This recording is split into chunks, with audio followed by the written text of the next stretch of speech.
Maayong hapon mga kabady. Sama ka maayo sa ong dagway. So karon mga kabady, atong sundoon na ang atong gwapang asawa dito sa Palilihan Elementary School kay hapon na. Nya karon mga kabady kay second wedding anniversary man namo.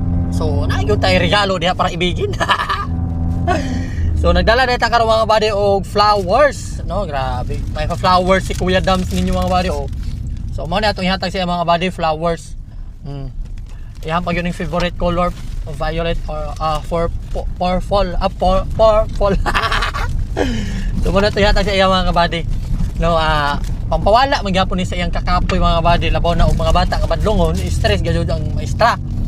So ato siyang tagaan og flowers kay para mawala iyang stress, no? Para malipay pud sa mga kabady nga yang ban na bisan ing ani ra siya ka hitsuraan gamay, mag-effort gyapon. So, pati kayo mga kabady, atong i-surprise atong asawa. Let's go! So, na si mama mga kabady.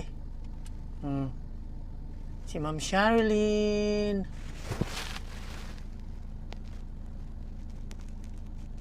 Siya kabala mga kabady natay kuan pa-flowers. Hi! Timing John, may pag-lock sa room, nana po di ay. Sabi ko akong maulahi. Happy wedding anniversary! Uy, nag-effort man dahil siya. Hala? Happy wedding anniversary! Thank you! O sa kingani mo? Thank you sa Kumusta flower. kumusta ang klase? Okay naman. So, second anniversary na mo mga kabady.